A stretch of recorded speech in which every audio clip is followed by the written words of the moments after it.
ചിത്രപ്പൂട്ടിട്ട് പൂട്ടിയിരിക്കുന്ന മുറികളാണ് അവിടെ. മാടമ്പള്ളിയുടെ വാതിലുകൾ 31 വർഷത്തിനു ശേഷം വീണ്ടും തുറക്കുന്നു. മാടമ്പള്ളിയും അവിടുത്തെ ഓരോ കഥാപാത്രങ്ങളും മലയാളി മനസ്സുകൾക്ക് അത്രമേൽ പ്രിയപ്പെട്ടതാണ്. മലയാളത്തിലെ ക്ലാസിക് സിനിമ ഏതെന്ന് ചോദിച്ചാൽ മിക്കവരുടെയും ആദ്യ ഉത്തരം മണിച്ചിത്രത്താഴെന്ന് തന്നെയായിരിക്കും. ഇപ്പോഴിതാ സിനിമാ പ്രേമികൾക്ക് തിയേറ്ററിൽ വീണ്ടും ആഘോഷമാക്കാൻ മലയാളത്തിലെ എക്കാലത്തെയും മികച്ച സിനിമകളിലൊന്നായ മണിച്ചിത്രത്താഴ് ഡോൾബി അറ്റ്മോസ് മികവിൽ തിരിച്ചുവരവിനൊരുങ്ങുകയാണ്.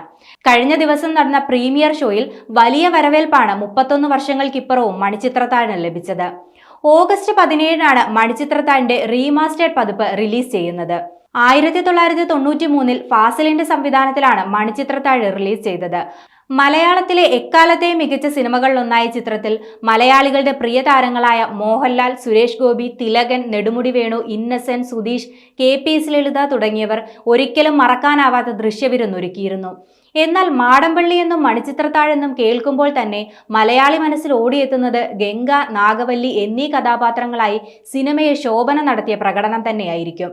പല ഭാഷകളിലേക്ക് റീമേക്ക് ചെയ്തിട്ടും നാഗവല്ലിയായി ശോഭന നിറഞ്ഞാടിയതുപോലെ മറ്റാർക്കും സാധിച്ചിട്ടില്ലെന്ന് നിസ്സംശയം പറയാം.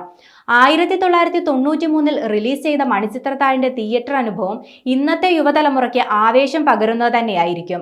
മലയാളത്തിലെ മികച്ച സിനിമകൾ പലതും റിലീസ് ചെയ്തപ്പോഴും ഒട്ടുമിക്ക ആരാധകരും കാത്തിരുന്ന ഒരു ചിത്രം മണിച്ചിത്രത്താഴ് തന്നെയായിരുന്നു.